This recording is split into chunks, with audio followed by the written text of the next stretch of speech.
Hello students, आज हम design of steel structures में कंपोनेंट ऑफ रूफ ट्रस पढ़ेंगे। एग्ज़ाम में जो इस पे सवाल आ सकता है वो है explain with help of a neat sketch components of roof truss. तो बेसिकली हम स्टार्ट करते हैं कि रूफ ट्रस कब और कहाँ उपयोग में ली जाती है। रूफ ट्रस जब अपने को लार्ज स्पैन की ज़रूरत होती है और लार्ज कॉलम फ्री एरियाज़ की ज़रूरत होती है, जैसे कि वर्कशॉप्स में, इंडस्ट्रियल बिल्डिंग्स में, सिनेमा हॉल में, ऑडिटोरियम्स में, रेलवे स्टेशंस पर, एयरपोर्ट्स पर, तब अपन रूफ ट्रस का यूज़ करते हैं। बेसिकली ट्रस होती क्या है? Truss is a triangular network of compression members and tension members. Truss का ये मेन कंसेप्ट है कि ये एक ट्रायंगुलर नेटवर्क होती है compression members का और tension members का। इसको अपन एक डायग्राम से समझते हैं ट्रस के। ये ट्रस है, ये ट्रायंगुलर फ्रेम है, A, B, C। Point C पर लोड एक्ट कर रहा है। लोड एक्ट करने से सी पॉइंट डिफ्लेक्ट होकर सी डैश पे आ गया और ए पॉइंट ए डैश पे आ गया, बी पॉइंट बी डैश पे आ गया। तो ये अपन नोट करते हैं कि ए डैश पे चला गया, बी बी डैश पे चला गया, तो ये वाले पोर्शन में टेंसाइल फोर्स यानी टेंशन आ गया, और ए डैश से सी डैश में कंप्रेशन आ गया और सी डैश से बी डैश में कंप्रेशन आ गया। तो ये बेसिक कंसेप्ट है ट्रस का। अब अपन आते हैं basic components of roof truss. Roof truss के क्या क्या बेसिक कंपोनेंट्स हैं, ये डायग्राम भी अपने को एग्ज़ाम में ड्रॉ करना पड़ेगा।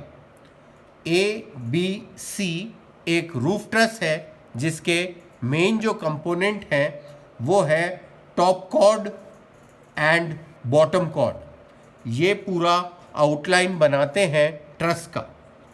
जो ए सी है, ये जो पोर्शन है इसको बोलते हैं टॉप कॉर्ड, और सी बी है, ये वाला पोर्शन है, इसको भी कहते हैं टॉप कॉर्ड। इस टॉप कॉर्ड को हम प्रिंसिपल राफ्टर भी कहते हैं।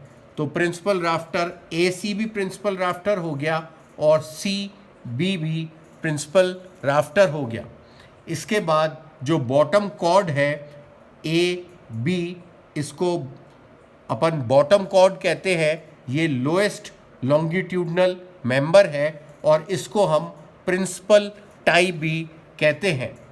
जब ट्रस पर एक्सियल फोर्सेस एक्ट करती हैं और बेंडिंग मोमेंट एक्ट करता है, तो जो ये राफ्टर्स हैं इसमें कंप्रेशन आ जाता है और जो ये प्रिंसिपल टाई है इसमें टेंशन आ जाता है। तो हम ये कह सकते हैं कि जो प्रिंसिपल राफ्टर्स हैं ये कंप्रेशन मेंबर है, यानी ए सी जो प्रिंसिपल राफ्टर है वो कंप्रेशन मेंबर हो गया, सी बी जो प्रिंसिपल राफ्टर है ये कंप्रेशन मेंबर हो गया, और जो ये लॉन्गिट्यूडनल मेंबर है ए बी जिसको हम प्रिंसिपल टाई करते हैं कहते हैं, ये एक टेंशन मेंबर कहलाता है। अब जो सी डी और सी ई हैं ये इंक्लाइंड मेंबर्स हैं, इनको हम स्लिंग SLING स्लिंग कहते हैं, और ये भी टेंशन मेंबर है, ये टेंशन को कैरी करते हैं। ये दो स्लिंग इसमें दिखा रखे हैं। इसके बाद ये जो हॉरिजॉन्टल मेंबर हैं ये वाला और ये वाला, इसको टाई कहते हैं। Tie is the member of the roof truss which carries tension.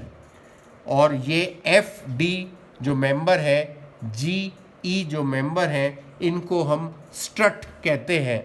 Strut वो मेंबर है जो कॉम्प्रेसिव फोर्सेस को कैरी करता है। ये पॉइंट जो सी है, इस पॉइंट को हम अपेक्स कहते हैं। अपेक्स हाईएस्ट पॉइंट होता है रूफ ट्रस का और दोनों टॉप कॉर्ड्स यानी कि प्रिंसिपल राफ्टर्स, ये वाला राफ्टर और ये वाला राफ्टर पॉइंट सी पर आकर मिलते हैं। सी से जो यहाँ की दूरी है इसको एच या राइज कहते हैं। राइज जो अपेक्स से प्रिंसिपल टाई की दूरी को राइज कहते हैं। ए और बी जो हैं वो सपोर्ट्स है। नोड वो पॉइंट है जिसको हम जॉइंट भी कहते हैं, यानी कि जहाँ भी दो या दो से ज़्यादा मेंबर आके मिल रहे हैं वो सारे पॉइंट नोड्स या जॉइंट्स कहलाते हैं। इसके बाद ये पर्लिन्स हैं। पर्लिन क्या होता है? पर्लिन एक बीम होता है जो लाइट सेक्शन का होता है और जो रन करता है बिटवीन द ट्रसेस, और जो पर्लिन है वो सारे रूफ स्ट्रक्चर को बियर करता है। तो ये पूरा basic components of roof truss हैं। आप इसको अच्छी तरह से प्रिपेयर करिएगा और एग्ज़ाम में जो क्वेश्चन आएगा उसमें डायग्राम बनाना बेहद ज़रूरी है। Thank you students.